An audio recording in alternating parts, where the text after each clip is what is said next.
Bonjour et bienvenue sur cette nouvelle vidéo. Avant tout, je voulais vous remercier d'être aussi nombreux à regarder mes vidéos. Aujourd'hui, le sujet, ça concerne plus l'alimentation. Alors si, comme moi, tu as envie de rentrer dans une démarche avec un plan alimentaire un petit peu plus adapté à tes besoins, avoir une alimentation plus équilibrée au quotidien, sans avoir l'impression que tu vas craquer tout le temps, eh bien c'est maintenant.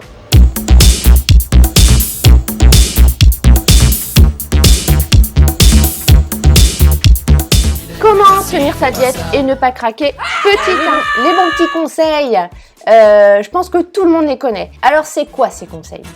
Alors ça va être se faire plaisir, éviter les frustrations, manger de tout, boire beaucoup d'eau, manger des légumes, éviter le sucre et le gras, pas bien, et manger doucement.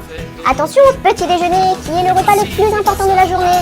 Faire 3 repas par jour, boire des tisanes, ne pas acheter de quoi grignoter, éviter l'apéro et surtout, le meilleur conseil, avoir de la volonté. Comment tenir sa diète et ne pas craquer? Petit 2, quand on rentre dans une démarche de changement, il faut se mettre dans une dynamique positive. D'ailleurs, sur ce point, les neurosciences sont de notre côté, car de nombreuses études sérieuses démontrent que la pensée positive fonctionne. Et moi, je l'applique aussi pour assumer mon mode de vie healthy. J'essaye de rendre le concept plutôt fun et rigolo, à l'inverse que comme quelque chose qui serait une contrainte et des frustrations incessantes.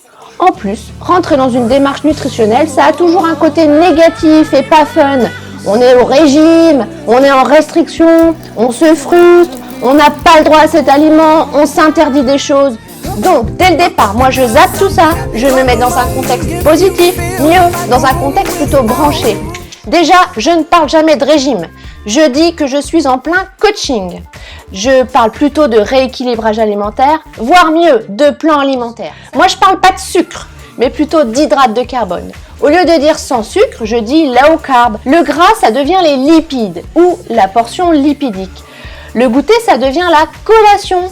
Ne dis pas écart, mais dis plutôt cheat meal. C'est à la mode en ce moment.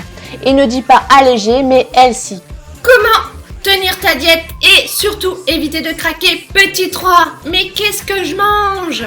Si tu as regardé ma dernière vidéo, dont le lien est ici, tu as certainement vu que je t'avais conseillé de jeter ta balance et d'acheter un mètre ruban. Alors les principes, c'est que je fais 5 repas par jour. Un petit déjeuner complet, j'essaie d'avoir un apport protéique à chaque repas. Dans mes 5 repas, il y a 2 collations qui sont plutôt protéinées. Je contrôle mon apport de féculents et plutôt sous forme de céréales complètes. Je limite les hydrates de carbone. L'hydrate de carbone, c'est le sucre. Évidemment, j'évite l'alcool. Uniquement 1 à 2 fruits par jour. Surtout pas de jus de fruits et aucun plat préparé. Est-ce que je pèse ou pas mes aliments? Oui, je pèse. Pas dans un but de restriction, mais pour être sûr d'apporter à mon corps ce dont il a besoin. des courgettes, des avocats, des champignons de Paris, des carottes, des patates douces, du lait d'amande sans sucre ajouté, du lait de coco, des amandes, des noix de cajou, des yaourts grecs, des œufs, du jambon blanc et du chocolat noir 90%.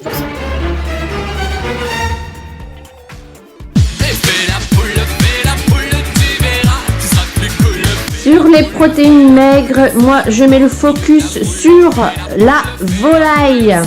Donc j'ai toujours dans mon congélateur des filets de poulet, des escalopes de dinde et aussi des petites aiguilles de poulet. Comment tenir ta diète et surtout ne pas craquer. Petit 4, la psychologie de comptoir. Si tu lis les forums, les magazines, les réseaux sociaux sur le thème de l'alimentation, tu vas retrouver partout le fameux « tout est question de volonté ».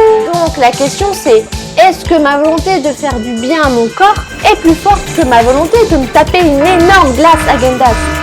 Ou alors est-ce que j'ai plus envie d'avoir un ventre plat ou d'avaler une portion de frites? Forcément, les produits gras et sucrés, ils vont satisfaire une envie immédiate.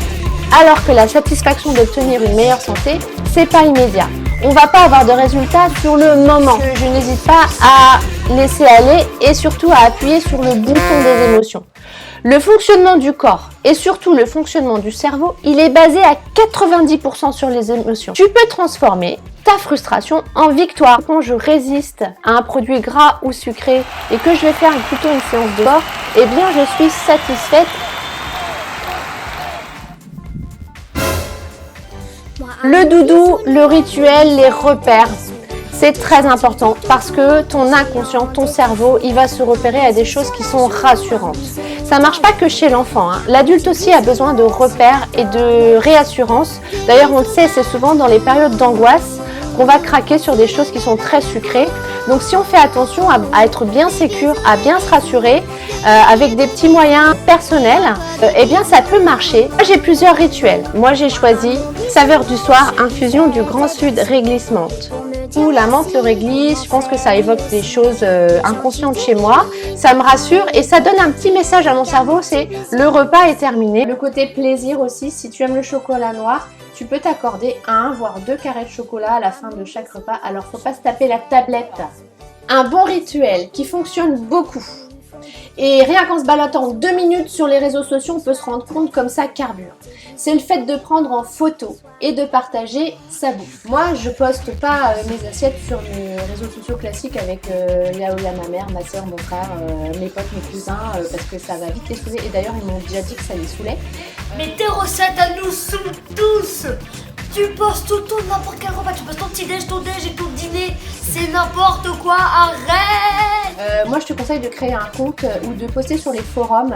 Il y a plein de forums nutrition, SI, sport, fitness. Comment tenir ta diète et surtout ne pas craquer? Petit simple, j'ai pas le temps et surtout je risque de craquer. Des pâtes hyper-rigates de chez Carrefour, 8 minutes de cuisson. La courgette, 8 minutes de cuisson. Ah bah si j'ai pas le temps, je fais une recette rapide. Ma préférée, c'est le poulet curcuma coco. Ça me prend 5 minutes de préparation et seulement quelques minutes de plus pour la cuisson.